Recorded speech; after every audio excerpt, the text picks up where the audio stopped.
रास्ते मुश्किल है तो क्या हुआ, कदमों में अभी जान बाकी है। थोड़ा थक गए हैं तो क्या हुआ, हमारे सपनों में अभी उड़ान बाकी है। आज मैं अपने दिन की शुरुआत इस मोटिवेशनल लाइनों से करती हूँ। एक औरत के पास सपने तो बहुत होते हैं, लेकिन उन सपनों के लिए अलग से समय नहीं होता है। क्या आप इस बात से एग्री करते हैं? अगर एग्री करते हैं तो मुझे कॉमेंट करके ज़रूर बताएं।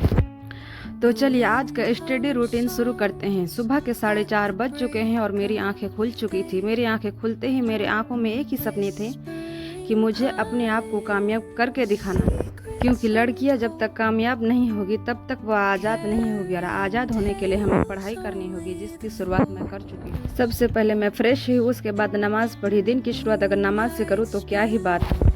करीब 5 बजे मैं छत पर चली गई। छत का माहौल देखकर मुझे इतना अच्छा लगा और इतना सुकून मिला, तो मैंने सोचा थोड़ा वॉक कर लिया जाए, क्योंकि वॉक करने से भी मन थोड़ा शांत हो ही जाता है। सुबह सुबह का शांत माहौल बहुत अच्छा लगा। वॉक करने के बाद मैंने अपने पढ़ाई के फर्स्ट स्लॉट में बैठ चुकी थी। मैं छत में ही बैठ गई, क्योंकि मुझे बहुत अच्छा लग रहा था। मैंने सोचा कि छत में ही थोड़ा 1-1.5 घंटा पढ़ाई कर लिया जाए तो क्या ही बात। छत में बैठकर मैंने करीब 1.5 घंटे की पढ़ाई की आराम से। सबको लगेगा कि 1.5 घंटे थोड़े ज़्यादा ना है, लेकिन मेरे लिए बहुत ज़्यादा है, क्योंकि मैं लगातार ज़्यादा पढ़ने बैठ नहीं पाती हूँ, इसलिए मेरे 1.5 घंटा मेरे लिए बहुत बड़ी समय। फिर मैं नीचे गई। नीचे जाकर देखी कि नाज भी जग गई थी, क्योंकि 7 बजते बजते वो जग ही जाती है। उसका जगना यानी पढ़ाई में से मुझे ब्रेक मिलना।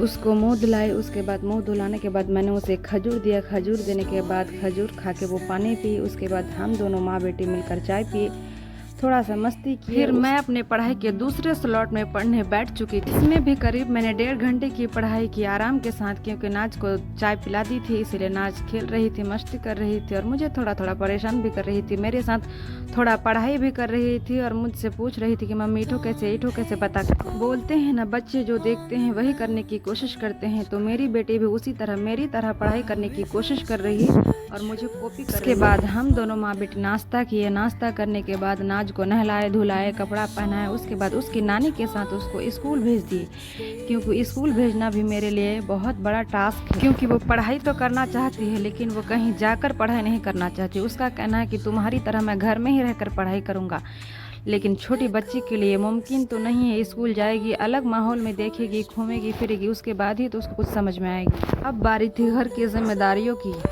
आज हमें करनी थी अपने घर की सफाई, इसलिए मैं और मेरी बहन लग चुकी थी अपने घर की सफाई के लिए। जो भी मकड़ी वगैरह जो भी होता, डीप क्लीनिंग हम शुरू कर। हम दोनों ने मिलकर पूरे घर की सफाई की। सफाई करने के बाद जो सुकून मिलता है घर को देखकर, तो क्या ही कहे। थकावट भी महसूस हो रही थी, लेकिन घर को साफ देखकर मन को बहुत खुशी भी मिल रही थी। आज हम दोनों बहनों ने मिलकर 5 बेडरूम की सफाई की और 3 बेडरूम अभी बाकी था, जो कि अगले दिन करेंगे। वैसे भी आज फ्राइडे था, हम लोगों का जुम्मा होता है। जुम्मे के दिन खास स्पेशल महसूस होता है, इसलिए सफाई करना बहुत ज़्यादा अच्छा लगा। सफाई करने के बाद अच्छे से बिस्तर लगाए। लगाने के बाद हम दोनों बहन चले गए नहाने।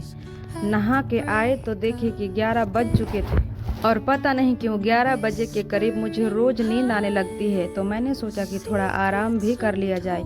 आराम करने के बाद फिर से पढ़ाई कर। 12:30 बज चुके थे और मेरी नींद खुल गई थी, तो नमाज का भी समय हो चुका था। मैं वुज़ू करके आई, मुसल्ला बिछाई, स्कार्फ पहनी और नमाज पढ़ने लग गई। ये ज़ोहर की नमाज है। ज़ोहर की नमाज दोपहर 12:30 बजे से ही शुरू होता है। नमाज पढ़ने के बाद मैंने खाना खाया, क्योंकि आज तो नाज है नहीं, नाज स्कूल गई, इसीलिए मुझे अकेले ही खाना खाना पड़ा। हमको थोड़ा सुना सुना भी महसूस हो रहा था, लेकिन क्या करें, नाज को भी स्कूल भेजना ज़रूरी था। उसके बाद मैंने थोड़ी सी गेम खेली अपनी बहन के साथ मोबाइल में ही, लेकिन अच्छा लगा गेम खेलने में।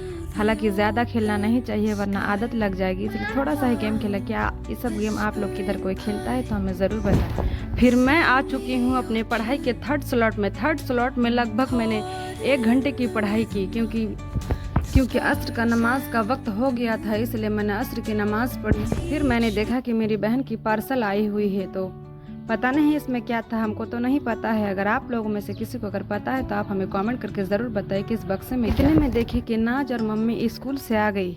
तो नाज का क्या था, उसको तो बस पार्सल का फर्स्ट टेस्ट उसी को करना था, इसीलिए पार्सल में जो भी था नाज ने फर्स्ट टेस्ट। फिर मैं आ चुकी हूँ दिन के चौथे स्लॉट में पढ़ाई करने, जिसमें मैं 1-1.5 घंटे ही पढ़ाई कर पाती हूँ, ज़्यादा नहीं कर पाती फिर भी, लेकिन पढ़ती। कभी कभी लगता है कि घर की जिम्मेदारियों के बीच पढ़ना कितना मुश्किल होता है, लेकिन फिर खुद से यही कहती हूँ कि अगर अपने लिए थोड़ा थोड़ा समय ऐसे ही निकालती रहूँगी तो शायद एक दिन यही छोटे छोटे घंटे मेरे बड़े सपने को पूरे करने में मेरी मदद करेंगे।